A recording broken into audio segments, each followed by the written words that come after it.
5, 4, 3, 2, 1. Let's go. Good morning, Misfits. Sorry for the slight delay. We had some issues with the audio again, and now they're all fixed. So, yeah, we're going to be doing another guest today. Bringing on a lot of guests this week. So, we were actually supposed to get George on here on, I think it was Tuesday, and then like the whole fucking internet went down.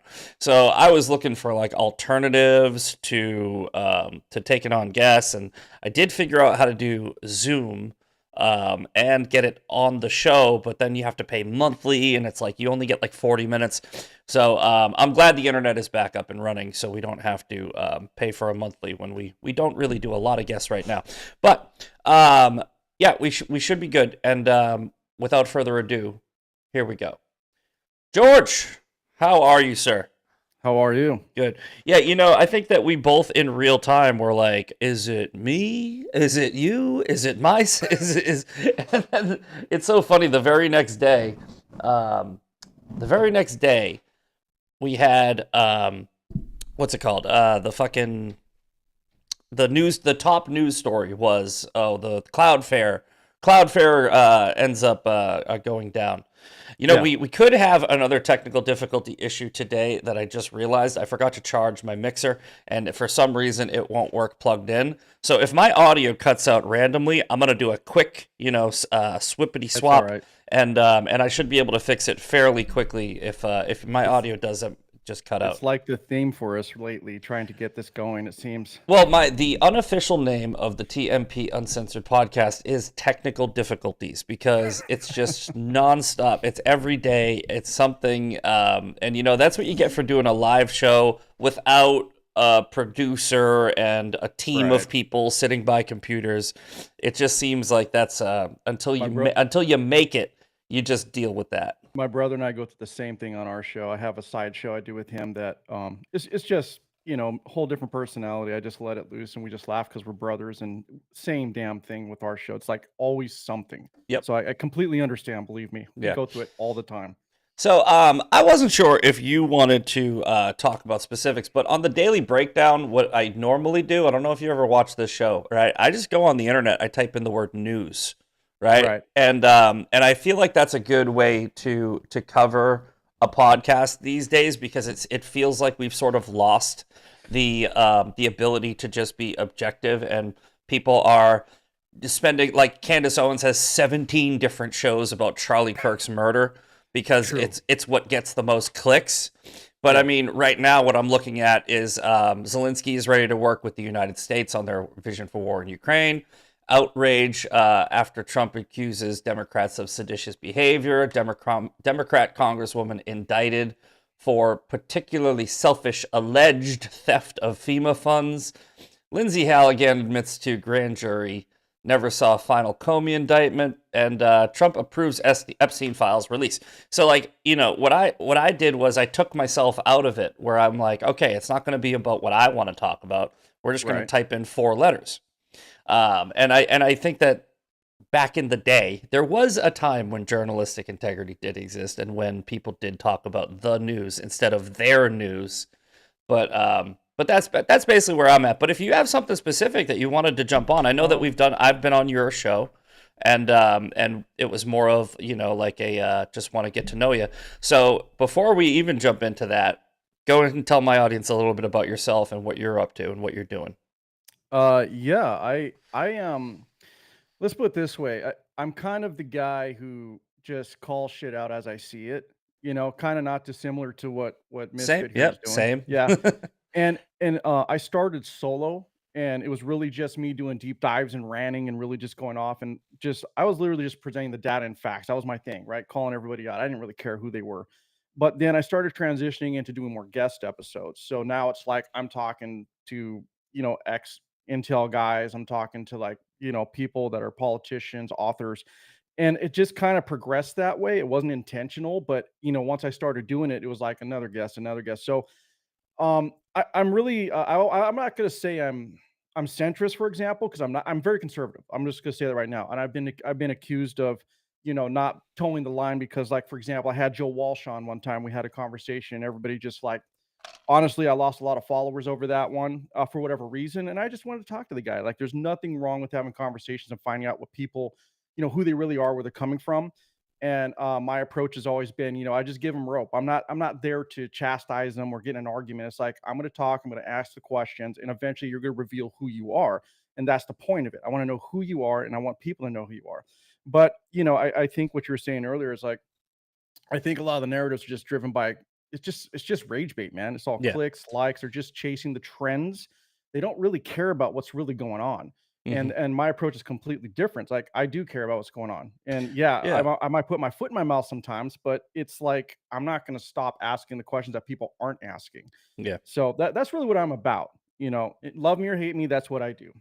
Sure. And I mean, you kind of described me a little bit, Hmm. where it's like I feel like call out creators are necessary, especially in this time, and you call yourself a centrist. I think I would consider myself a centrist or moderate, but only because the Overton window has been pushed so far because of both sides, right? Right. So we had the woke left that we were dealing with pretty much all the way up until the 2024 election. And we were really, I would say, happy about it, right? Where it's like, okay, they Yes. keep on fucking up because they just keep on going further and further left, which is making us look normal. And then curveball right after Trump gets elected. It seems like it was almost immediate. You had the far right, woke right, dissident right, reactionary right, whatever you want to call them, just come out of the woodwork. And I think that I originally described this quote phenomenon, which probably isn't really a phenomenon, is it's like the dog that finally caught the car, right? Okay. It's like we won.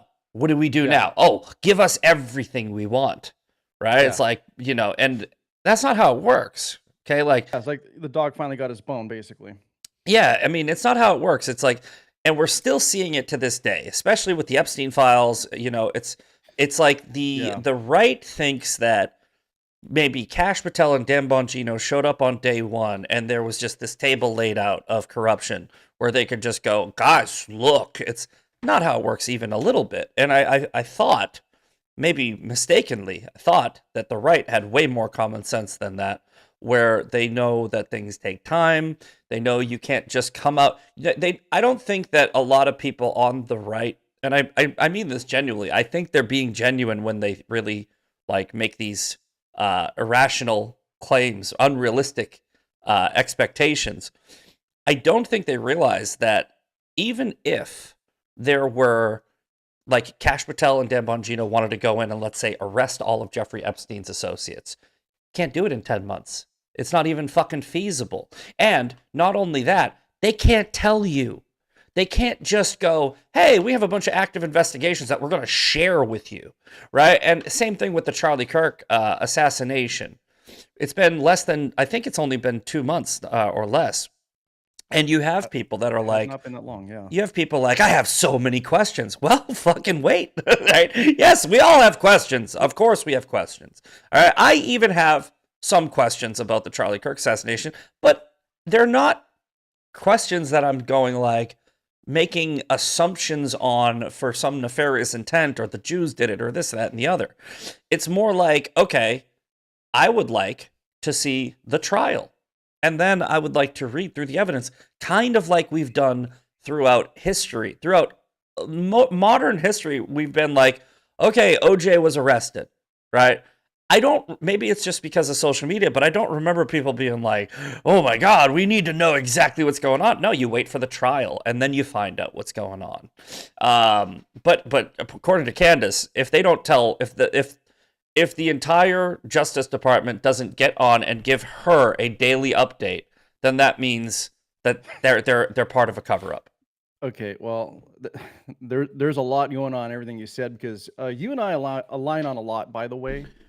And that's one of the reasons I wanted to talk to you the first time on the show was because I see people attack you just like you just post anything and everybody just is all over you. So I got to the point where I was like, I want to know where you're coming from, which is why I had you on. And since then, we've stayed in communication here and there. I'm not not every day, but you've never said, fuck George, whatever. I'm not gonna talk to him, Mhm. and that's been cool of you. Now beyond that though, let's talk about the Epstein thing. I look, I am agreeing with you. Like, it's not going to get revealed overnight. It's just not going to happen.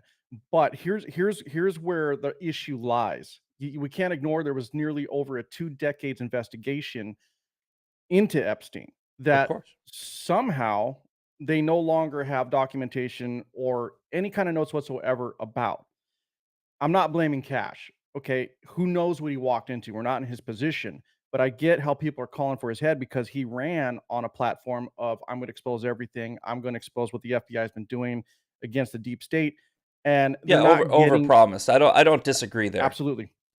And so, people are like, well, what's going on? I want this now because they haven't gotten it. And that's the reason Trump got into office because they needed that disruptor who was going to not toe the line and he was going to go against the grain.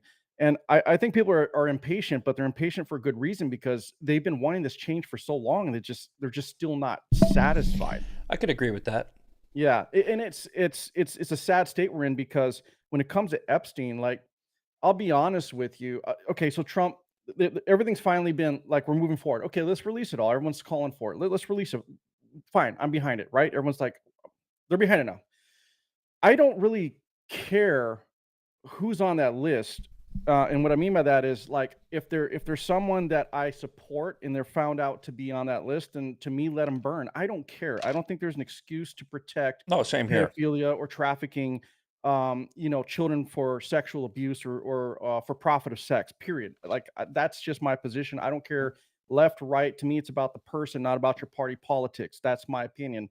And I also understand on the other side of this, Zach, is that I think that there's also people on that list that we can't necessarily expose yet due to, as you said, ongoing investigations. And again, that kind of contradicts what I just said earlier. Well, it's been 2 decades long There's investigation, there's no but contradiction because what if you really want these people like really hung, like if you really want these people convicted and right, prosecuted properly, you would want them to do it right. You can either do it right or you can do it right now, but you can't do both. true. I think where I'm going with this is let's say, for example, this is what I think. I think there's some world leaders, definitely. There's movers and shakers in the geopolitical realm that are on this list, for example. Probably. And I think that's been the holdup because while as much as we say let them burn, if the I mean I'm just this is example sake, everybody just don't hold me to it. But I'm just saying Qatar, for example. If we find out the leaders of Qatar were involved in this, sure, a lot of us don't believe in backing Qatar. We don't believe they're an ally, even though they've been called our ally by the Biden administration due to our operating command there. Yeah. But at the same time, if we just call to pull the plug, well, great, creates a vacuum. Who's going to take over? What will that country be next? So Well, while I believe in accountability, I understand why they're being careful and proceeding about it due to maybe that circumstance, not necessarily like the average politician here. To me, if a senator's involved, I can care less. let's use your example, right? Yeah, Let's use let's go both ways. That way that yeah. everybody's satisfied, right? Saudi Devil's Arabia. advocate, right? Saudi Arabia just pledged like $1 trillion in investments in the United States. And if Trump drops the Epstein files tomorrow, and that same guy that just pledged $1 trillion, Trump releases information that he was involved with Jeffrey Epstein, that blows Right. up the deal, costs the United States $1 trillion, right? Yeah. Now, do you release it? That's the question. It's got to be a very tough question because, of course, you want the victims. But let me take it a step further. Let's say releasing it will not get any justice for any victims, right? Let's say he's just in there That's, and you know that yeah, they're going to that's a say, fuck possibility. it. You say they're going to say, fuck it. And you're weighing this massive moral versus pragmatic quandary. Because what I say is I'm a moral pragmatist, right? Where I try to say that I'm pragmatic as long as it doesn't conflict with my moral convictions. So you have this moral conviction of course, you have to release these because there were so many victims and they need justice. But what if releasing the information doesn't get any justice for anybody? Let's say they're already dead, they're already I don't know, gone there, or even still, it could even re-victimize people, et cetera, et cetera. And the only thing this is going to do is blow up $1 trillion deal with Saudi Arabia. And then the only thing it's going to do is satisfy the conspiracy theorists. Do you do it then? And I would say no. But then to go on the other side, let's say Israel is actually involved, which I wouldn't say is impossible, right? Then that blows up. That just gives the neo-Nazi, anti-Israel Candace Owens movement so much credibility. It gets it. Ian Carroll was right, and then we have the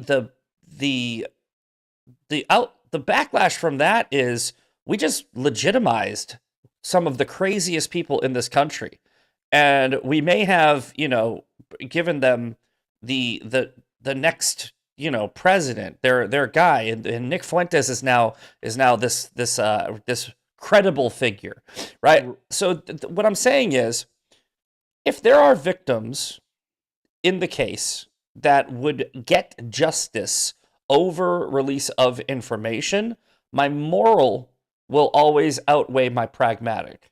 Do it, right? And I'm of the belief you should just release all of it, by the way. Doesn't matter, right? I'm at this point, I think it's actually the only option. I think you just go, I didn't redact shit.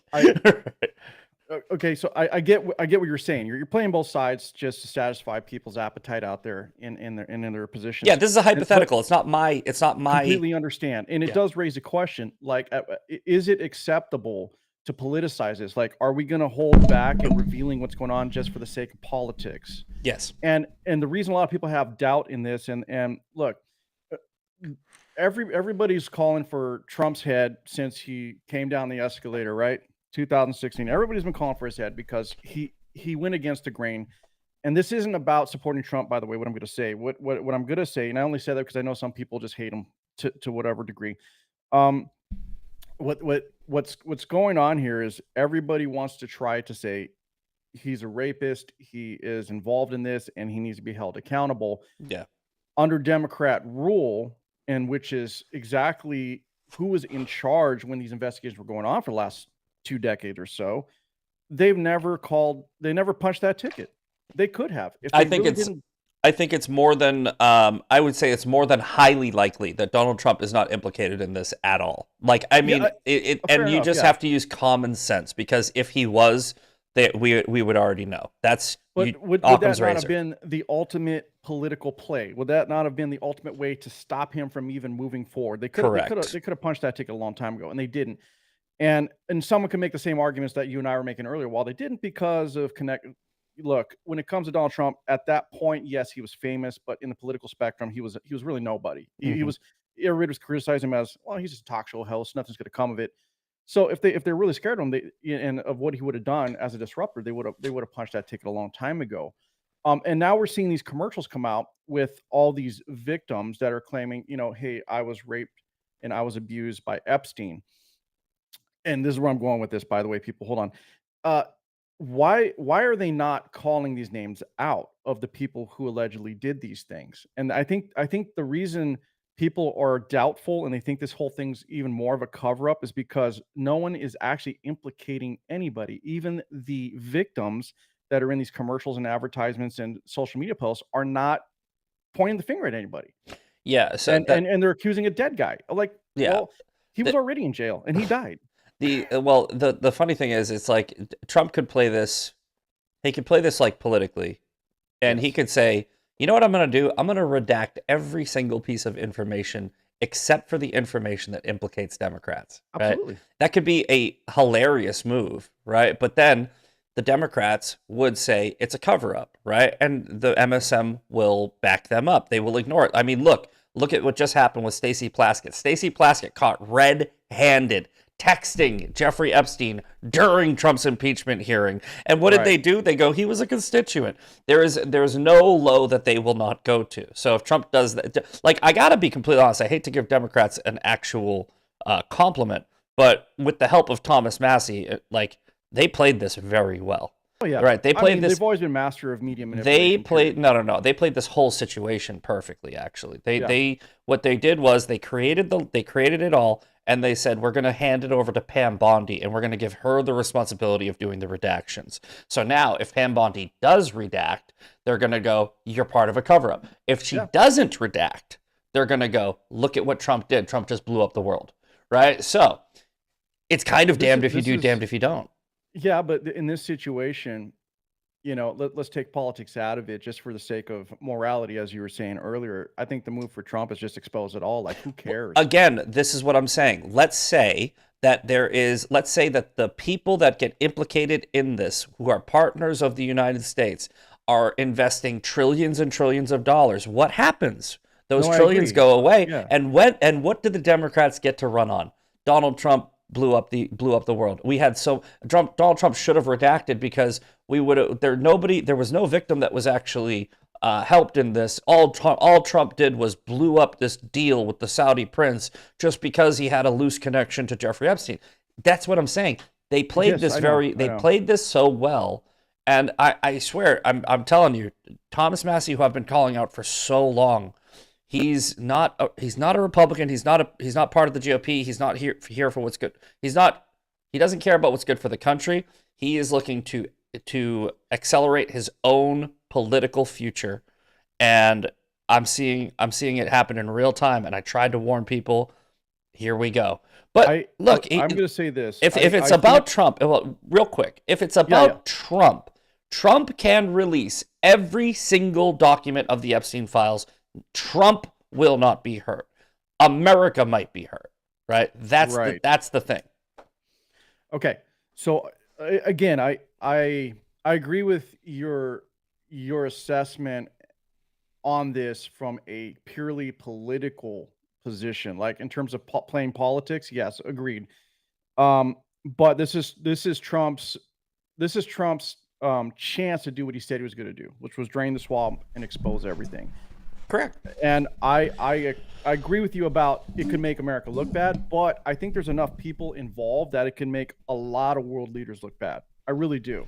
If that wasn't the case, I think this would have been handled a long time ago, because again, there's no excuse for abusing children in my opinion whatsoever. That's not even just an opinion. That's just fact. No, that's fact. So I hear your side, and I'm not arguing against you, because I see that side also. Like from the political perspective, from the geopolitical perspective, absolutely, they got to play this game. But the average person, I'm average. If you're just sitting out here and you're on the sidelines, because look, not everybody does what you and I do every day. Mm-hmm. Like you're always diving deep, looking into articles. You have a pulse on what's going on. I'm always talking about politics, etc. But the average person is so busy in their lives, they just see the headline and they're just like, oh shit, this is what's happening. They're just trying to assess what's going on in real time, but they're so busy that they don't have time to dive deep. And so all they know is, why hasn't this been exposed yet? What's the holdup? And they're inclined to believe that it's the Trump administration's fault for not exposing it, even though this has been going back way before Trump was ever involved. So I understand. I get it. And as far as Thomas Massie, I'm glad you brought that up. I agree with you, man. Look, he hasn't done a lot in terms of legislation. He hasn't done anything. And this is the first bill in 13 years he has passed. Exactly. Does that make him a bad person? No, but I mean, it's just, to me, another example of a politician pandering. No, what makes him a bad person is marrying a girl half his age, less than 18 months after his wife died. I'm not going to get into all that. I mean, that makes him kind of a bad person. I'm sorry. I see that, but I'm not going to go down the personal route with this guy. I will. I'm just saying, as far as an elected official goes. Well, he's an example of too many people that are voted into office that never produce receipts. Like they never actually seem to be able to do the job now. But if you look at everything he's done and everyone who supports him on the local level from where he's from, it seems like whatever he has done has been to those people's benefits. But you know what you say? I keep hearing that talking point, and can anybody prove that? Because here's the deal: Thomas Massie ran unopposed in a 70-something% Trump district as a Republican. I don't think that people voted for Thomas Massie. I think they voted for the letter R. right? And Yeah, I while can agree with that. while he keeps on getting reelected, he keeps on getting he doesn't really have any strong opposition challenging him. And I think he did have Trump's endorsement in his last election win, and he will not be having it now. So I'm not sure. Maybe he did have some Trump pushback in his last election, but the one before that for sure. Either way, right? What I think we need to address is there's so many issues we need to address, but one of the issues we need to address is social media influencer politicians, right? Like social media influencer politicians. Thomas Massey thinks he's so fucking popular, but I know. those aren't his constituents. Those are fucking groypers and Pakistanis and fucking like the people on your X page are not your constituents. Your constituents are in fucking Kentucky, right? And what has he done for those people, right? What has he done for those people? And honestly, not a lot, right? Yeah. Not a lot at all. I mean, you and I are not going to disagree. What I was trying to get at, and what he has been trying to do, is it's based on his donors who have supported him in Kentucky. That's what I was that getting at. I will agree with. It's always about your donors and politics, which is why my solution to, if you want to fix America, there is literally one fucking thing you do. All right. You take So money out. You take money out of politics. Since All you of brought it. it up, what you just said about social media, literally, I have said in the last few episodes I've had and with other guests. Now, I'm just going to throw these figures out there. Just my recall may not be the best. If anyone wants to fact check me, go ahead. You can search this shit. But all right, so I think it was, where we at? About 340 million people in America. Okay. Yeah. I want everybody to track with me here. So we got 240 million people. And everybody thinks X is the biggest platform right now, right? Yeah, I've done this before. Only 111 million people actually use X. But let's break it down more. So out of the 340 million people in America, there's about 284 million voter-aged people. That being said, still less than half, if you look at the numbers, 111 million use X. And on top of that, only 59% of X users actually use it for political means. So what number was that? Less than 59%. 59%. So let's just call it of the 111. So let's call it 60 million people for politics. Yeah. So you're still looking at, I think it was less than, fact check my math here. I think it was less than 30%. It was 30. Yeah, it was somewhere around 25. So I've actually done this before, right? I broke down these numbers a while back, and what I found was it was about, I think it was between 25 and 31% of Americans are on X, and out of that 25 to 31%, about 50-something% are engaged in politics, and out of that 50-something%, you got to assume, based on the demographics of the country, it's about an even split. Half of them are probably on your team, let's say right or left. Now, out of those people, right, look at the other statistics, right? How many people are far left or far right or heavily engaged in politics? And so when I broke it down a while back, I did this as like sort of just like a loose exercise. Mm-hmm. I got to a number somewhere around like 4 million. I go, you got about 4 million people, which is a lot of people, right? Yeah, 4 million people 4 million people who are heavily engaged in politics that you can assume are American, that are actually engaging in content on the internet. But like you said, 284 million voter age people in America, and registered, I think there's somewhere around half the country, 170, something like that. This is a small percentage of the population. Most people get their news from the news, right? Still. Yes. Most people get their news from the news. That's the point. And again, that was basically where I was going, Zach, is like, these mega influencers, I don't even care. I'll just example sake, everybody, like a Dave Smith, for example, sure, who's known for being like, well, he thinks he's the debate king, but whatever. He, for example, I think they overestimate their reach in general. Right? Agreed. And it's like, if your entire platform is just X, which is a fine platform, not talking bad about X, I'm just saying in general, if your entire platform is X and your reach and popularity just on X and your followers, I I'm sorry, but your window is a lot narrower than you think. Your audience isn't as bad as you think. So are you really influencing the voter as you assume you are? And then if you look at Dave Smith, I think it was and the only reason I know is because I did a segment on it recently. I think he had like 100, no, sorry, 850,000 ish followers or whatever. Hmm. And then you also got to look at, well, how many of those are people actually in the USA that Yeah. can actually vote? How many of them are bots? How many of them are foreign Right. nations? How many of them are, yeah. And then you get, like I said, well, I've been saying this for years, by the way, okay? If you have quote 1 million followers, you do not have 1 million followers, right? No. And I don't know exactly what the number is, but here's the way I do judge who has a heavy amount of real people that follow them. I look at the comment section, right? Yeah. I look at the comment section. I don't look at the likes because you can buy likes. I look at the comment section. And sure, you can actually put bots in the comments, but most people can tell the difference between bots and not bots.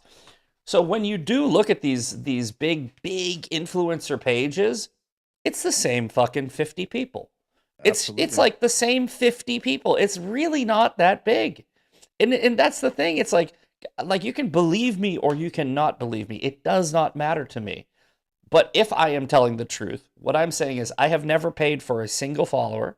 I have real, truthful, loyal fans. And when I look at my Rumble chat and it's the same 12 people, I go, Nick Fuentes is probably like maybe 50 times as influential as I am, as opposed to 500 times as influential. Right. You know, because I have about, he might have maybe, he might have like 500 to 1,000 diehard followers, right? Whereas I have, maybe 10, 20, you know what I'm saying? So yeah, but regardless, point of everything I think you and I are trying to say is, look, the numbers aren't real. It's all fake, is what we're trying to say. Yeah, and X isn't the real world, for example. Like, if you go outside of this, and I know you do, you talk to people, their perception of what's going on, like most people have zero idea about this stupid political influencer drama. Correct. It's like everything that's going on in politics is turning into a damn sitcom or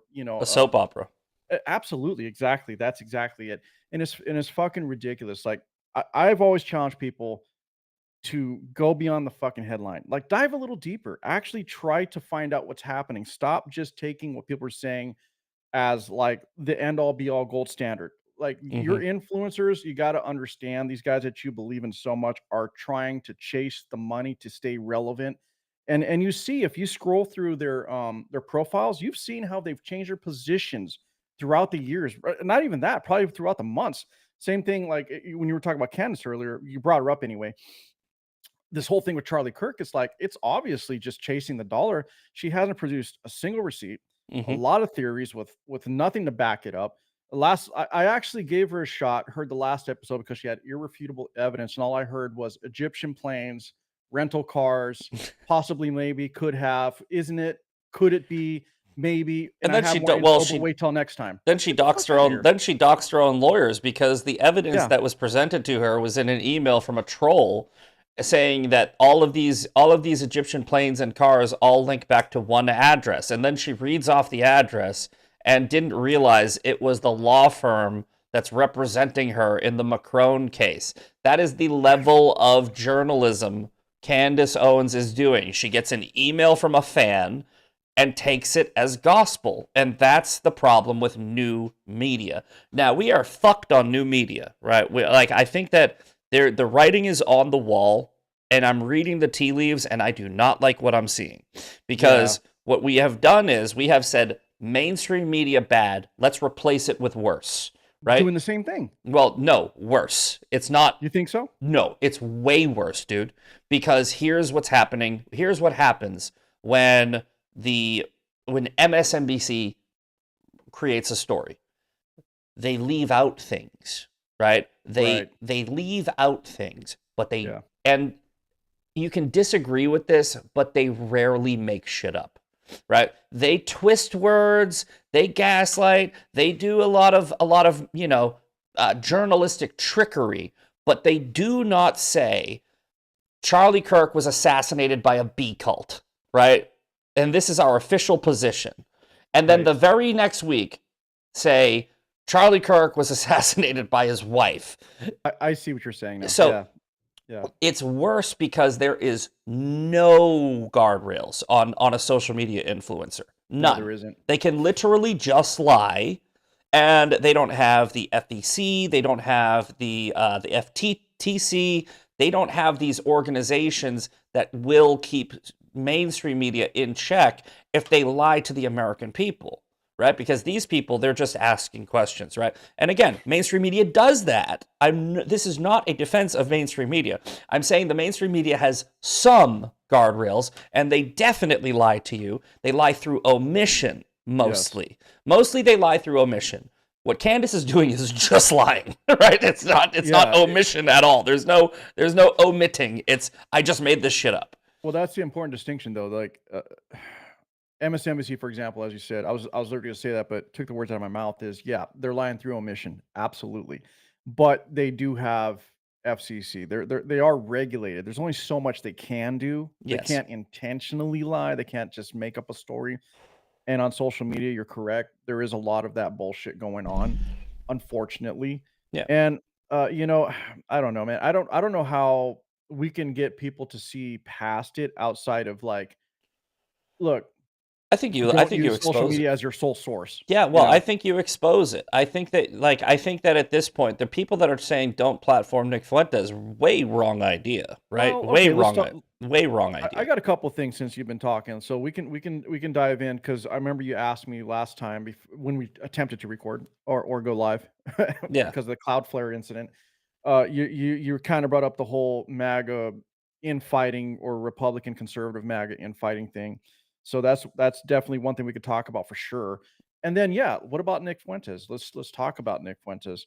Well, I think the best way to deal with him is to get him out there at this point, right? It's like you're not going to stop it now. And no. Look, I don't think that you even should have tried to stop it before, but I think that Charlie Kirk did have the right approach. You don't legitimize him.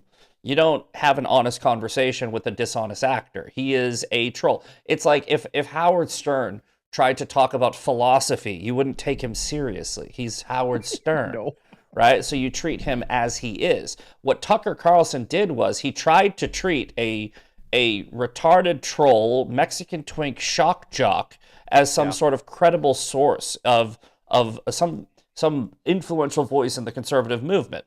So now what you do is you just, like, I really hope, because Steven Crowder alluded to him having Nick Fuentes on. I hope that would be good. I think that would be good. I hope, and I do believe, as a huge Steven Crowder fan, that he will push back on Nick Fuentes. And he won't do it in a disrespectful way. He won't yell at him. He won't, go crazy at him. He will say, okay, expound on what you mean. Right, and what will happen is Nick Fuentes is going to tone it down because he's fake as fuck. He's going to do exactly what Myron Gaines did, and he's going to be like, I don't actually like Hitler. And it's like, cool, okay, right? But if you don't, your followers are going to go, wait a minute, we don't like Hitler? You know? I think the you and I align on this. I think we do. Anyway, I personally can care less that Tucker talked to Nick. What I care is it was a giant softball after softball questioning. Like, it was just a softball interview. It was a propaganda piece. Absolutely. And when you have someone saying he admires Stalin and then goes, well, that's something for later, and you say nothing, like, what in the fuck is that? Exactly. Like, what in the fuck is that? Well, Steven Crowder literally said to Piers Morgan, he goes, does he like Stalin? I'd like to know. So if he was on Steven Crowder, and by the way, get him on Steven Crowder and do it in like a disarming way, because then what Nick Fuentes is famous for is he doesn't go on any type of platform that will push back on him, right? Of course. So you butter him up and you take his defenses down, and then he goes on Steven Crowder and he goes, I think that went really well. Maybe I should go on Piers Morgan. And Piers Morgan is going to go into Piers Morgan territory, and I can't stand Piers Morgan. But I do believe Piers Morgan would do the Piers Morgan thing, like, like Hitler? You like Hitler? The thing with Nick is what you got to do is what any You show the two sides. what any law enforcement person would do in an interrogation. You get them to talk. The longer they talk, the more they reveal themselves. And he's going to trip over himself and contradict himself. He has been doing nothing more than playing on the grievances of the youth, which is an easy thing to do Oh yeah. because it's exactly how we become a socialist nation. Same thing. Oh, I don't have enough food, shelter. I can't afford a house. I can't find a job. They feel abandoned by the legacy leaders, policies, whatever, and he's just coming in and playing on that. But Yes. what's crazy to me, and you're talking, when we're talking about this Groyper movement, is how can you align with Nick, for example, which everyone can say America first. Sure, everyone can agree that let's put America first, for Hmm. example, but how do you agree on that and ignore all the other racist bullshit that he spews? Like Well, the guy that's is literally looking to in put into place a Nazi utopian America. And everybody always says they take him out of context. Well, fuck that. I actually listened to 5 of his episodes front to back to see if I would take him out of context. And no, this is yeah. who he is. He's a troll, he's racist, and he's just playing off people's emotions to gain favor and support. And now that he's getting a little exposure, he's just playing on it. Well, there's this false binary, right? Where is he a troll or is he racist, right? He's both. Yes, That's the thing. It's like absolutely. what people don't realize is the people that are making excuses for him, like Dave Smith, are saying he's Which is just trolling, ridiculous. he's just sensationalizing, he's just getting clicks, he's playing the game better than anybody, not Right. realizing that his trolling is rooted in his actual beliefs. Because I've seen him in long form discussions with behind the scenes people like that just I can't remember that guy's name with the fucking mustache. But the guy with Oh, the lighter hair, he's got light hair and glasses and a mustache, and he kind of flirts with that. He just I don't he was recall. just on with Elijah Schaefer, but he was talking to Nick Fuentes, and Nick Fuentes is not trolling in that, and he talks about his supersessionism replacement theology, actual beliefs of some wild world of Christianity that doesn't really exist outside of the fucking I don't even know, and it's a weird way to play to fence ride and play both sides and kind of get the best of both worlds. It's kind of like what the left does when you ask them, "Do you really want to transition children?" They're like, "No, no, no. Would you rather have an alive son or a dead daughter?" Blah blah blah. It's just this. There's this ignoring of the actual reality, gaslighting, deflecting, moving Yes. goalposts. It's not the same thing as the left, but it's eerily similar. I think that's exactly what's going on with this whole Nick Fuentes thing. Look, he was just an underground, he had a little bit of a cult following going on for a while. And nobody took him serious. The only reason they're latching onto him is because he's different. He says a couple of things that you want to hear. And again, people want to ignore the rest because they just want to agree with something new, something different, Sure. and that's all it is. And I don't believe that supporting Nick is the right move for America whatsoever because we have people that are vulnerable in their situations. Their minds are very malleable right now. Yeah. We got a lot of young people who are just frustrated, and to them, he's checking some of the boxes, maybe not all of them, but he's just representing opposition Well, right the now. the reactionary right has valid grievances, right? It's like Hmm. you Absolutely. if you ostracize young white straight men from society and tell them that they're evil and wrong, they're going to look to somebody like a Nick Fuentes, right? Of But course. the problem is when with the reactionary right is just the mirror image of the woke left, where your solution to the problem is to essentially do everything they're doing to But them. then therein lies the question though, is Nick representing anything that is considered the right? No, he's not. That's what I'm saying.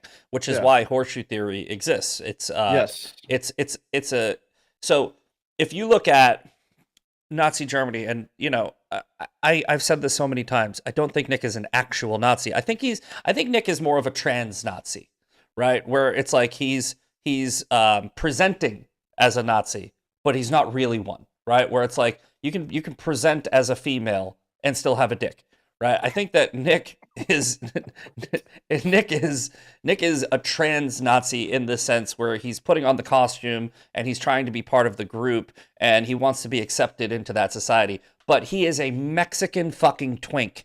Okay, Hitler would fucking end him. You know, like and by the way, real neo Nazis, by the way, would beat the fuck out of Nick, right? Yeah, I think it's there's about situation where people romanticize about, this ultra white society, this Nazism. That the thing is, we're so many generations removed from what those realities were. Yeah, and that people are trying to romanticize what it might mean. And this whole revisionist history bullshit that started with Daryl Cooper, by the way, with all like, well, Hitler wasn't so bad, misunderstood. It was really Winston Churchill that started World War II. Like all this stuff that's been going on. Unfortunately, if your whole life is social media, and this is where you get all your information, it's basically the if you tell a lie enough, it becomes a truth. And sure. I think that's what's going on. And I think with Nick is I'm going to circle back and I'm going to say that I think you have a valid point here. Maybe he's not a full-on Nazi. Maybe he was using this just to get attention. But now that he's here in his face, he doesn't know how to back out of it. And he just has to lean into it. Well, think about it like this, right? The trans community is what, 1% of the population. So you think but it's a big problem. 1%. Yes. It's the tyranny of the minority, which is what Nick is. This is why when you say trans Nazi, it actually does kind of fit into all the same, the same characteristics of the trans movement. Small problem, but a big problem, right? Because it's an ideology that's based completely outside of reality, right? Okay, so great parallel example here. So look, you don't know what you're asking for until you get it. We look at Mamdani, right? Ran on this platform of democratic socialism. Mm-hmm. And a lot of people were wanting to get behind him because, again, like Nick Fuentes was saying a lot of things that people wanted to hear. Mm-hmm. And you even had the leaders of the Democrat Party get behind him, like Bernie and AOC. But who cares about Bernie? Like, he's been around for so many years and hasn't really done shit anyway. And so the reality is, here he is, full circle, running on everything he was going to do. And now he's releasing videos, realizing, well, in America, the way that we're put together, you can't just give shit away without finding a funding source. Exactly. You can't just put policies into place that literally, without it being like agreed to or voted on. Like, you're not a dictator of New York City, buddy. And even the Democrat leaders that were backing him at first are like, hold on, you can't really do this. So now he's putting out videos begging for money again because he realizes you need funding. It's not a free society. Like, you got to kind of work and earn your keep in America. That's kind of what we're based on. But that's to me an example of, like, just the reality hitting them in the face. They're going to run on these platforms to try to get this support, this faux support, really, because people are just like, oh yeah, he's speaking to me. I feel so wrong. And then now here we are, full circle, and you're realizing, oh, this guy really can't come through with anything he said. You're back to square one. And all we did was, basically give credence to these people who are just full of shit, and they're being revealed to be full of shit. So that's exactly what's going to happen to Nick. And I agree with you. I think Steven should absolutely have him on. They 100%. Need to have the discussion. I trust Steven to do it the right way. But another thing is, and this is my worry, even with Steven, right? My worry is, I think that the reason we're seeing so much Nick Fuentes is the same reason we're seeing Pedro Pascal in every fucking movie, right? It's like, because Hollywood knows that they can make a lot of money off of him because for some reason he has a thing, right? Now he has a whatever it is, he's got it. And this has happened with actors throughout history, right? You get this actor who's getting every role in every movie because they have a good agent, right? Because they have the right connections, because they know the right people. And then the industry will flood the market with that person until they're no longer relevant, and then they toss them to the side. I think that's what's going to happen with Nick. But what I'm seeing is the podcaster community, influencer community, it's just like Hollywood. These are grifters. These people only care about fame and money. And they're fake as shit. It's very similar to Hollywood. So you have people like Tim Pool, who's going to want to bring Nick Fuentes on and glaze him. You have Tucker Carlson, who's going to want to bring Nick Fuentes on and glaze him. Patrick Bet-David, he did an okay job, but it was still pretty glazing, right? Yeah, And I'm it not was. saying that Steven Crowder will glaze him. I'm saying that it might look like Steven Crowder's glazing him, but it's not, right? It's just like what he did to Myron Gaines. Steven Crowder had Myron Gaines on, and Myron Gaines literally was like, no, I don't actually think that Hitler was cool. Well, Myron Gaines has so many clips of him saying Hitler's cool. So now what Steven Crowder did was he lowered his defenses to the point where now we have a clip where we can go, which is it, dude? And that's what will make Nick Fuentes, Myron Gaines, Jake Shields, all of them fail. What will get them to fail is aggregating enough clips of them contradicting themselves, and their credibility will be lost. I mean, Candace Owens may have the #1 podcast right now, but she is on borrowed time because Yes. people, this is a human fact, just a fact of life. People don't like being lied to, right? It's just something we don't like. I think Candace's story to me is sad because when she first when she was first getting recognition, I listened to her. I thought it was like, okay, cool, someone who's like digging deeper and exposing things. But as she became more famous, she evidently found out like, well, to maintain status quo and keep up appearances, she had to just Go keep bringing sensationalist. people along. You know, Yeah. that's all she's doing. It's all Well, sensationalism. she's an and calling the opportunist. trends. She knows how to work social media very well. She's talented in that regard, where she knows how to keep people engaged. She knows how to dangle a carrot. Absolutely, that's exactly what she does. She's very good at that. But look, What? I want to say this though. Like, I don't want people to get the impression that you and I are just sitting here bashing these people because obviously, if you look at my following, I ain't shit compared to these people. But I don't really subscribe to like social media like most people do. I have zero time to work it. I am busy, you Yeah. know. And I always tell people like, oh, well, they always look at my social media and they say whatever. It's like, yeah, but that doesn't reflect what my podcast is actually doing. I'm actually doing fine. I think the thing that gives me the most credibility is I have a real job. Like I just Right, like it's exactly. like, okay, if I was doing this for a living, I would have way more incentive to lie to you, but I make way more money building bathrooms and kitchens and remodeling houses. I hear you. So the thing is like, it goes back to like the whole asking questions statement. We can criticize people for saying that, but I think when people use it as a crutch versus literally stating that they're asking questions for the sake of actually wanting to find out the truth, those are two different things. I think when you get caught in your bullshit and then you don't have an answer for it, and then you're saying, I'm just asking questions, that's just you trying to get an out for not being held responsible for whatever bullshit you're peddling. That's really what it is. If I ask questions, I literally want to know like what's going on. I am Mhm. literally trying to find out and get to the bottom of something just as you are. But when someone like Candace says it, she's just using it as a defense mechanism to deflect so she doesn't have to be held responsible. And that's the difference. Correct. Yeah, and I mean, well, the questions thing. I said this yesterday in my debate with Jake.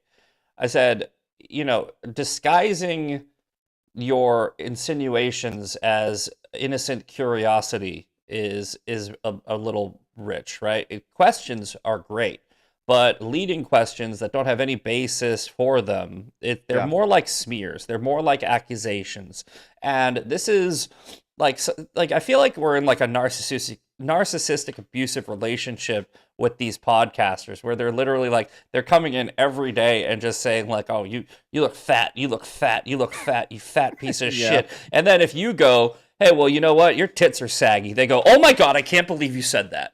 Right? Where it's like, I Yeah. mean, look, we see get what's it. going on. I have more faith in humanity than a lot of other people, right? Where I think that people are going, or maybe already know what's going on. And I was actually I was comforted by a segment on Greg Gutfeld the other night. It was 2 nights ago, and Jim Norton was on, and Greg Gutfeld was talking about how that girl got fired because she platformed Nick Fuentes. And Jim Norton, who I think is hilarious, he goes, who I would assume was about to say something complimentary about Nick Fuentes. He goes, I'm so tired of hearing about Nick Fuentes. If you listen to Nick Fuentes and you get influenced by what he said, it's not because he's influential, it's because you're retarded. Right? And so I can agree with if that. somebody like Jim Norton Yeah. gets it, then I think everyone gets it. I'm gonna wrap this subject up if you don't mind, because I'm just gonna leave it here, and Sure. I think you agree. Let Nick talk. Let him talk. Let him talk. The more he talks, the more he's gonna reveal himself. That's what I got to say. Just Yeah. just let him talk. The truth will come out about him. Absolutely. And that's what I'm saying. You want to call if somebody gives him a Tucker-esque interview, you should call that out the same way you should call out mainstream media when they give a glazing interview to Kamala Harris or Joe Biden versus a very tough interview to Donald Trump. Point out the hypocrisy, but let him get so comfortable that he goes on the other shows, because as of right now, he has been growing in the shadows. He's like a mushroom, right? You've been feeding him shit and keeping him in the dark, and he's just become so powerful in that space, right? But as soon as you shine the light on him, right, he's going to start to degrade, and he's going to fall apart. That's what you do with Nick Fuentes. And honestly, to go back to what we were talking about before with Jeffrey Epstein, that's kind of what you do with the whole Epstein files too. I think that Trump was trying. Maybe I'm giving him a little, too much grace, but I am going to give him grace because I have been right about him more often than not. I think he wanted to protect the victims. I don't think his motivation is protecting world leaders.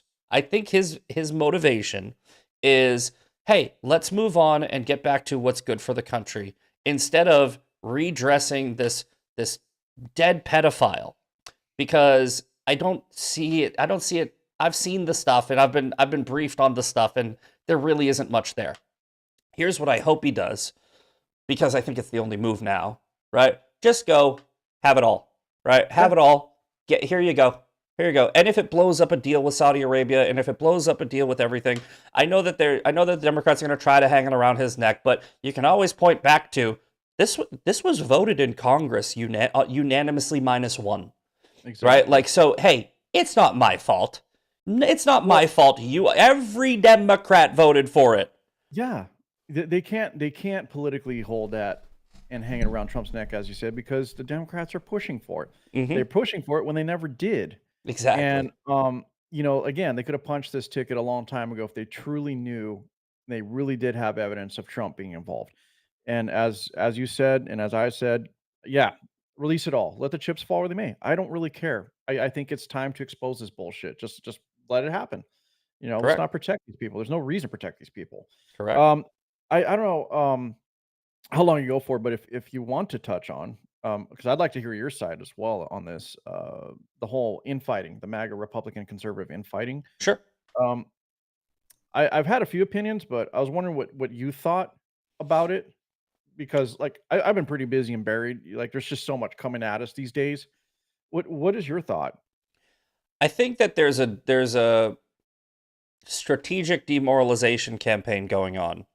And I would say that I try not to use this lightly because I don't want to sound too much like Candace, but I would say it's a psyop, right? I would say that there's a psyop that's being pushed by our adversaries, or maybe a George Soros type, maybe the Democrat Party, maybe controlled opposition.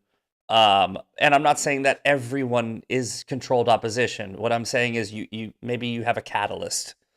Maybe it's Tucker Carlson. Maybe it's Candace Owens, right? That doesn't mean it's also Dave Smith and every other fucking person. It just means that maybe you just you start with this and see if it naturally grows. And I think that demoralization campaign is intentional, because what I'm seeing does not look natural with the quote infighting.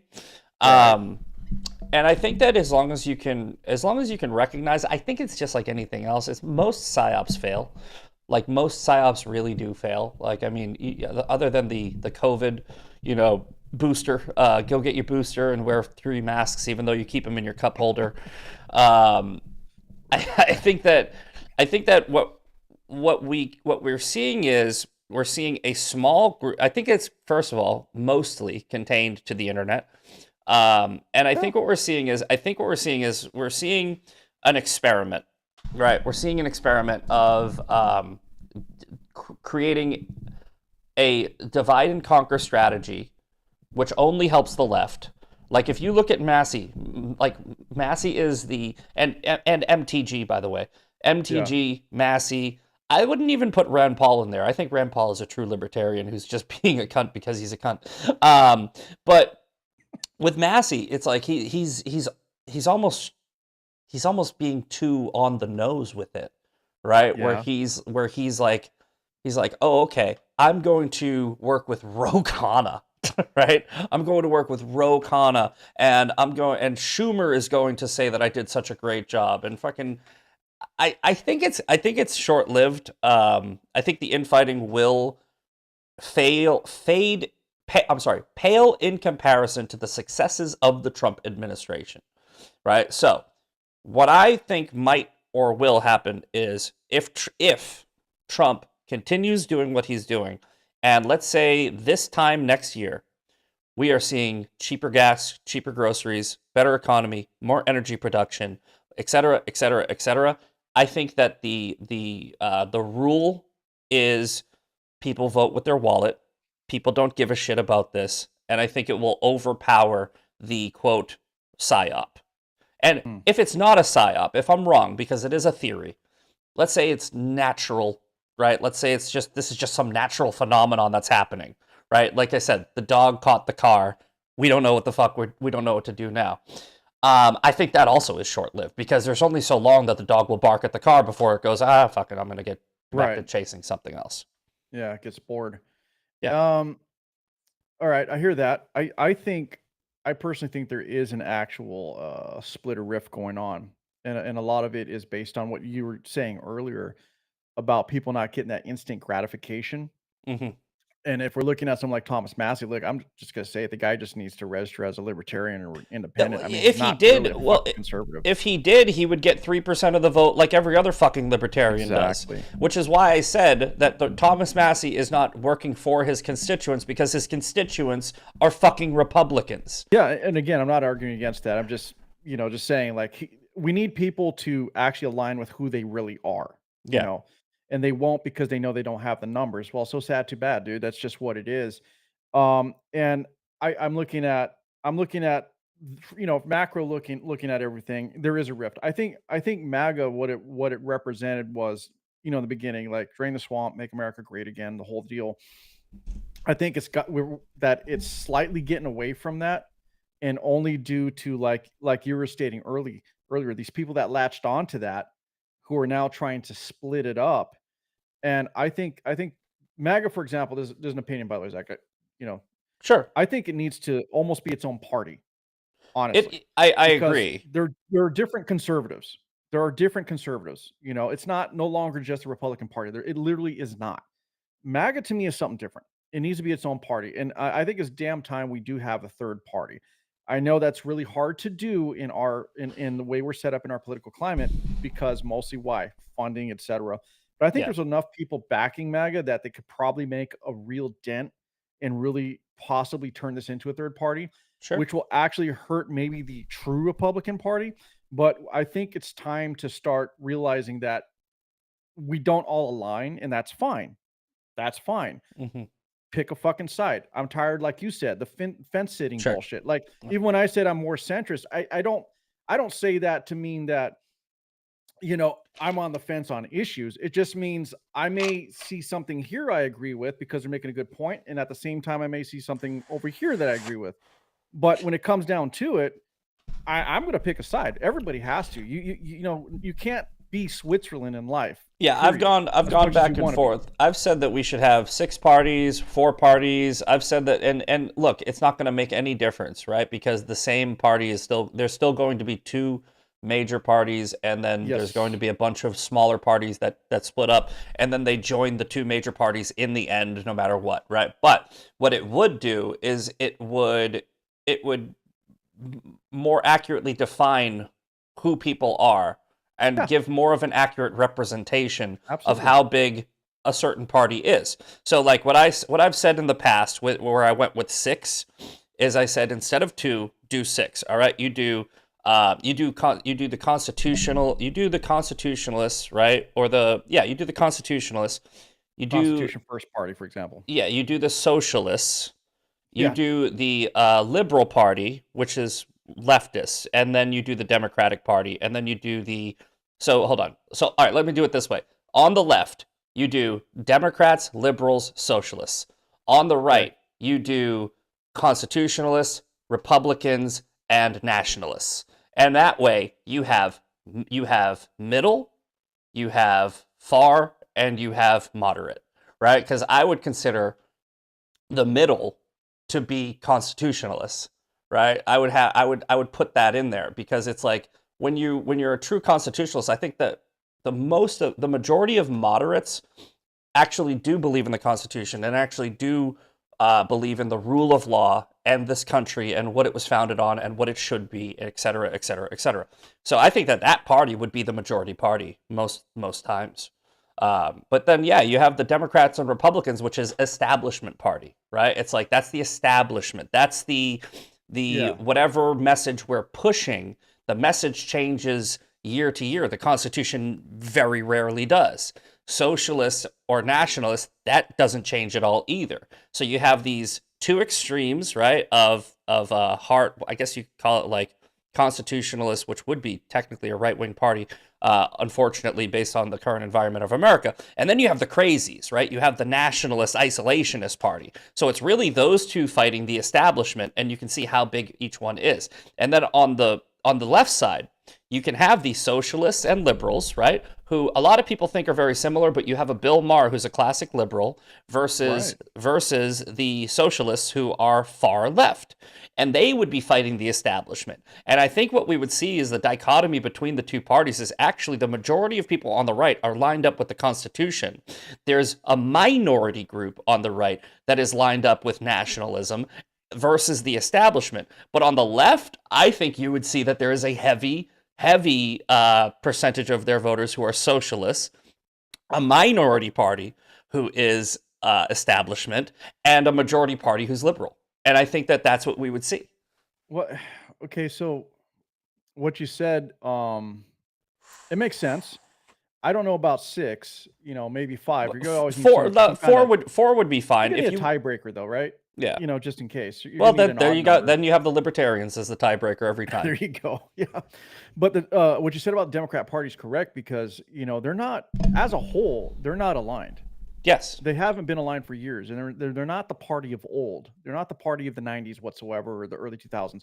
Like they've completely shifted. Yeah, the Bill Clinton party's dead. Absolutely. And the thing about this, the socialists right now, like when I brought up Mamdani earlier, like they're calling themselves democratic socialists. Well, they're only throwing that in there so they can gain some favor by those on the left or who are democratic, who might be able to easily buy into some of the bullshit they're peddling by saying, well, we're democratic. Great. To the point of what? Voting in socialism? Okay, fine. You get what you voted for.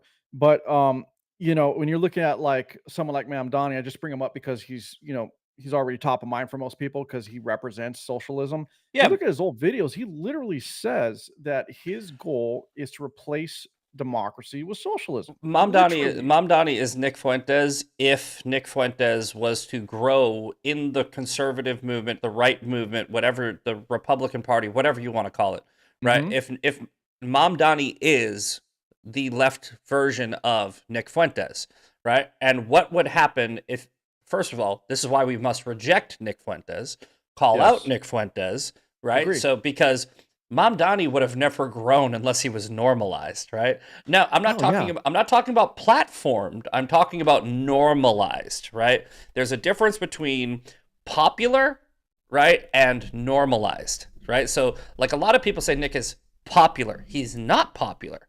He's normalized. He's grown, right? And he's being tolerated and platformed and what have you, but there's a lot of pushback against Nick Fuentes, a massive amount of pushback. This is a perfect example of what I've said, not here, but what I've said before. Okay, so what you're saying is correct. Mamdani, for example, is normalized. When you had like AOC, Bernie, and Hochul get behind him for whatever reason, and then once they're in, all three of those people are now saying, "Well, pump the brakes a bit there, Mamdani." This also goes back to like just bringing her up as example, guys. Candace, for example, just because you have what seems to be support, and for example, a lot of what she says is being Popularity, yeah. normalized, right? It doesn't mean people agree with you. It just means that you're fucking entertaining. Yes. Yeah, well, like I use this example all the time. Jerry Springer was the #1 show in the 90s. That doesn't Yeah, mean you get your political advice from Jerry Springer. It means absolutely. people like watching a train wreck. People love watching sensationalism. People love a guilty pleasure. And you know what? I think that Candace has captivated a large female audience who doesn't know shit about politics, right? And they're just watching it the same way they watch the Kardashians. I think that Yeah, dude. that's most likely what's going on. Look, And then, people like to watch whales do backflips. They like to see monkeys in red dresses jump around. They like to yes, see clowns pile out of cars. Like it's just entertainment. And it's like the same reason, people like watching these documentaries on serial killers. Like crime is so huge. Doesn't yes. mean that because people watch it, they Salacious. support serial killers. Exactly right. It's a salacious thing. It's human nature to, be drawn to things that, don't make sense, which is where conspiracy culture really comes from. And conspiracy culture, while we're on the subject, right, it's this new while I do love a good conspiracy, I'm human like all of you. Of course. I look at it like, like, oh, I think that that's interesting. What I've been seeing is it's not really conspiracy theory, it's conspiracy propaganda. It's weaponized conspiracies where I don't even think that they believe them at this point. I don't think Ian Carroll knows That's a what he perfect example. believes That in. guy. I think that he Yeah. just goes, this is a conspiracy, so I say it. And Joe Rogan brought this up on, when referencing Alex Jones Yeah. after his lawsuit. Joe Rogan was talking to a guest and he goes, the problem with Alex Jones is he's right a lot, and he's very smart, and he's very well read on the things that he's talking about. But with a conspiracy theorist, everything is a conspiracy. Everything. There's nothing that isn't. We're like and this is what we're seeing with the not Thomas Matthew Crooks, Tyler Robinson. I would say semi-normal people like Sean Ryan are falling into this trap, and semi-normal people I'm seeing do a lot of clips of. I have so many questions about the Charlie Kirk assassination. So so do I, but it's like, why, right? Like, why, right? Because here's what we have, right? We have, as far as evidence, that it is actually exactly what happened with the official narrative, and they say that, like, they use that like it's a pejorative, like, you believe the official narrative, well, when it makes sense. But what we have is we have his DNA on the weapon. We have 2 confessions. We have his family bringing him in. We have him basically saying, I did it. We have the video of him running around the roof. We have the CCTV footage of him at the event. We have him texting back and forth with his, furry boyfriend saying, read the note under my keyboard. We have all of this shit. And in order for it all to be a conspiracy theory, there are so many people that have to be in on it. You have to have the boyfriend in on it, the family in on it. You have to have everybody that's been in contact with him that went from his, quote, confession to his father to his time in jail.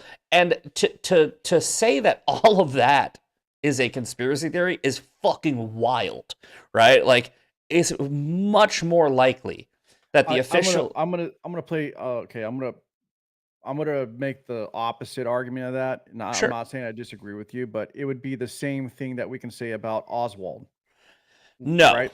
Not true, Well, because we didn't have social media. We don't have all of the information. no. That part's true. What I'm saying as he was pinned as being the guy, but a lot of people still believe that he was set up or forced to.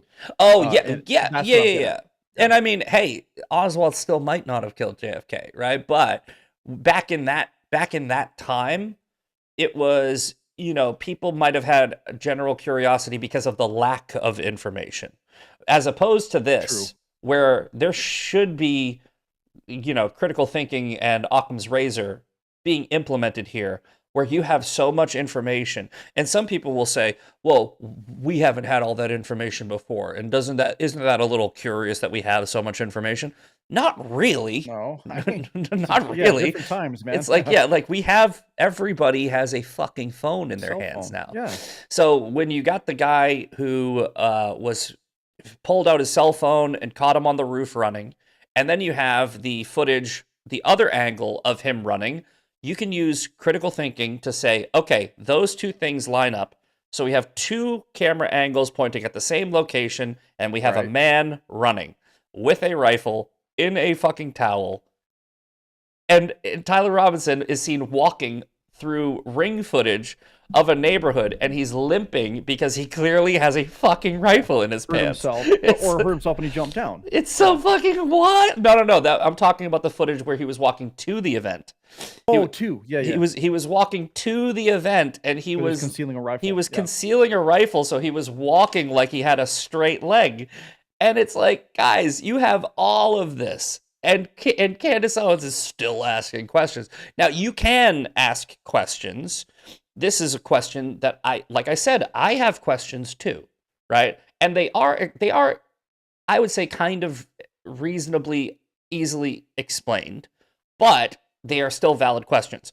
Why was the security detail so loose, right? Why was that? You know what? That was a big one for me too, by the way. Yeah. Why was the security detail so loose, right? I mean, now from what I've researched, the kill box from the location that Tyler Robinson was at to Charlie Kirk's target was about 10 feet, right? 10 feet, between the 2 points where his line of sight was. So if that's a 10-foot kill box, what you would do if you're a security is you stand in the kill box and you just look and you go, that roof right there. Get something on that roof. This could just be negligence. This could just be a fuck up, right? It could be. If it isn't, then you have to go, okay, who was the security team? I'm sure the FBI is asking the same questions that I am. They interview them, they get an explanation, they investigate it, and then that part comes out in the trial, where it's like, I'm sure that this is going to be Tyler Robinson's defense counsel's line of questioning, right? Like were you in on it? They got to put the blame on somebody else. But the problem with this whole thing, not the problem with what you're saying. What I'm talking about the situation is nobody wants to accept that a Tyler Robinson, just looking at him, his history and everything, is a guy who could pull this off. That he would have so much grievance with Charlie and who he was, and maybe because he said something to Tyler that he didn't agree with or didn't make him feel good, that he would actually go out there. I hate to say it, but there are fucking crazy people in this world. Like I said, right, man. I mean, if you really think about it, there have probably been like assassanations. I'm not probably. There have been assassinations, right? Like real ones. Like real ones. That were placed on a patsy, and I can give you one that I think might be, and that's Thomas Matthew Crooks, right? That situation was very suspicious, the whole is thing. so much different than this one.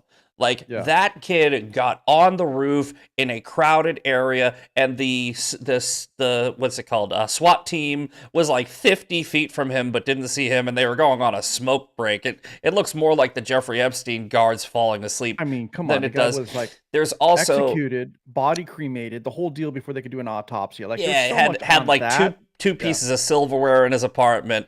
If you wanted to do a conspiracy theory series on the Thomas Matthew Crooks assassination of Donald Trump, I would tune in, right? In fact, I was one of the people right after the Thomas Matthew Crooks assassination attempt where I was playing the video and I go, I am a hunter and a marksman and I'm an avid shooter. That sounds like two guns. And it does. It sounds like pap, which is an AR-15, followed up by, it sounds like pop, which sounds like a high-powered rifle, followed up by pap, which sounds like an AR-15. And I said, this is a valid question. That sounds like 2 rounds. That's a valid question, right? Where was the security team? Why wasn't the roof covered? That was a very easy shot. And look, again, the same exact question that you can ask from the Charlie Kirk assassination. Why wasn't the roof covered? You should ask about the Donald Trump attempted assassination. Why wasn't the roof covered? But with the attempted assassination on Trump, though, there's a lot more that stand out that would lend you to believe it was a conspiracy because people were pointing him out. Yes. As he was walking, they pointed out he was climbing on the roof. Yes. and nobody took it serious. There are so many questions in that. And if Candace Owens wanted to do a fucking series on that, I would say, hey, go for it, right? Right. But what she is doing now is essentially trying to create doubt that the most logical explanation is actually not at all, right? Like the Egyptian planes and the B cult and the fucking thing and this and that and the other planes, cars, Erica Kirk, TPUSA, it started off with Bibi Netanyahu lied about a letter. Bibi Netanyahu drops the letter. Didn't lie about the letter. It started with Israel. Now it's Egyptians. It was a B cult. It's car rentals that are leading to whatever. It's leading to her lawyer's office. It's so fucking stupid. But I think and then she's trying to claim that TPUSA didn't file their quarterly taxes or whatever in time, which is very suspicious. Which means what? There's 8 point whatever million missing. And now she's trying to pin this on Charlie's wife. Without saying it, but she's implying it. Well, she never said that. She never said that. And then you look at questions, right? Yeah, you look at Milk Bar. You look at the work Milk Bar TV did on her the montage of her doing that. The most egregious was when Erica Kirk said that Charlie Kirk left her a blueprint on how to run TPUSA. Candace Owens is like, oh, he didn't put it in his will. Oh, you don't think that he would do it seems like they just installed somebody. Who's the somebody? Erica Kirk. If they quote, the people who killed Charlie Kirk installed somebody, that somebody is Erica Kirk, you're accusing Erica Kirk because they installed her. So this is bullshit.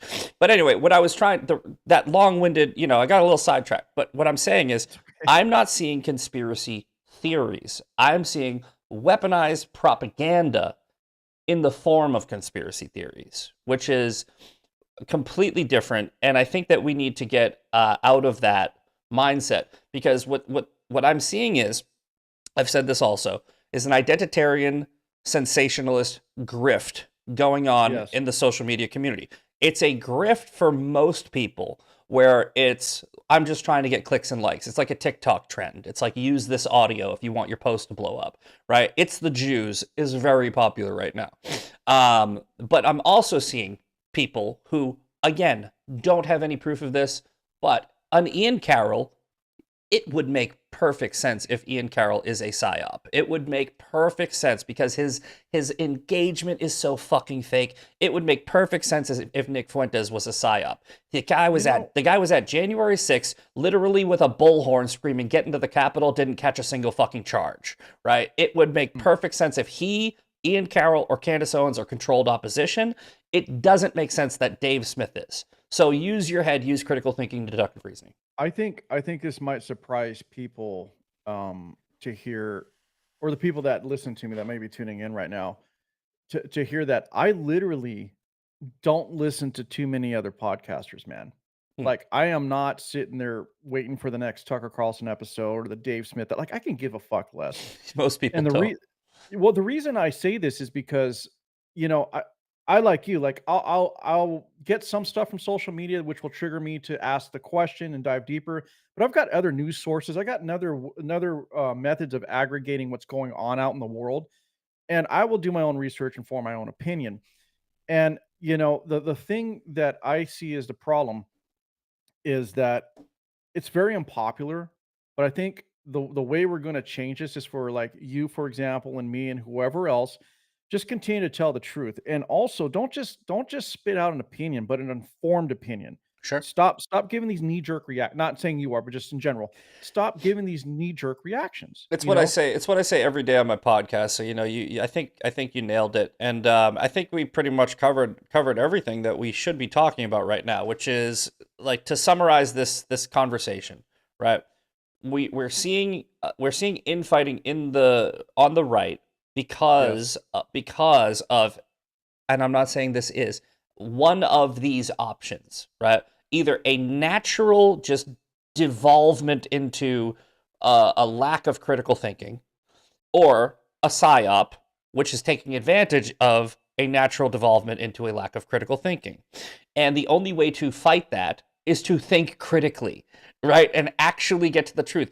give these people all the attention that you want, as long as you're pushing back on what they are saying and point it out and call it the hypocrisy. And then I think what happens is we'll get to a natural evening out and back to reality eventually. I hope sooner than later. Eventually, because these people can't continue a grift forever. A grift is a grift. It does not have like this like it has an expiration date, right? Hopefully it's milk, but sometimes it's frozen meat. And Yeah. either way, we'll figure it out. Yeah, I'm gonna say one thing on that. I think both what you're saying and what I'm saying, like two things could be true, right? I also believe what's going on is people have been disenfranchised with the status quo, Sure. and a part of this infighting, I think you're right. There is probably an operation to take advantage of this, but I think people aren't getting the instant gratification of what they voted for, and they're Yeah, impatient. I think that that's fair, and I think that the reactionary right is what we did talk about, where Yes. they have valid grievances because they've been lied to for so long, and they've been ostracized and insulted and this, that, and the other. But you know what? You gotta go. All right, look, we had this administration that lied to us, and that administration that lied to us, and this administration that lied to us, and that administration, Yes. and the mainstream media lied to us, and this person and that person. The answer is not to start doing that shit, right? That's not the answer. Okay, and it's I not agree. to it's and the other answer is don't ever trust again, right? And it's perfectly valid for somebody that's been cheated on by every girlfriend they've ever had to get into a relationship and be worried that that girl is going to cheat Yeah. on you. However, if you make that the basis of your whole reality, your relationship will never work, right? So just making the assumption that this thing is going to happen will create a self-fulfilling prophecy, and it will happen. So you got to do the work yourself. You got to really just sort of work on you, right? And that's what I'm trying to do with my calling out of the right. I'm trying to work on us. I'm not calling out the left right now. They've done a good enough job of fucking up their own party. We need Yes, to they have. we need to work on us. We need to fix this, because Yeah, before we become the left. if we don't, we'll suffer the same fate. Yeah. All right, George, let everybody know where to find you, how people can get in touch with what you're doing, and whatever you want to plug. You know what? I just appreciate you having me on, man. And here's the deal. You can find out pretty much most of everything about me if you go to worldablazepodcast.com. There's all the links. You'll see the links to the YouTube, my RSS feeds on there. And that's probably the best way to do that. All my Sure. social medias are at Fonts Ablaze, Fontes Ablaze. And if you support me, I really do appreciate it. But if anything, whatever I say, whatever you listen to, just realize that, I'm not just talking out of my ass. I am doing the research. I am questioning things validly, and I am offering my informed opinions. So again, Gotcha. appreciate it. I put the socials in the description, but worldablazepodcast.com, I think it was. Yes, sir. Worldablazepodcast.com. Also check out, guys. All right, boys and girls. I'll do the shout outs. Every episode I do the shout outs, so you can stick around with me. There's not that many today. We got Celestial Heart. I'm not reading YouTube shout outs because you guys need to get over to Rumble. I'm a Rumble guy, right? I mean, I know he just plugged his YouTube, but I don't give a shit about mine. It's just a platform I haven't really dove into. Like I put You stuff should. there, but I don't push it. You should. Yeah. I just started. I'm waiting to be accepted, which I believe I will, into the creator program. And the requirements are you do 30 hours a month on Rumble Okay. Studio and 5 ad reads. And the ad reads are actually built into the Rumble Studio app. 2 of them are for Rumble. So, you really don't have to become like a Candace Owens, like brought to you by, freaking Heritage Gotcha. Rancher. And so once that starts, I don't know if it pays well, but I hit the minimum requirements. Anyway. All right.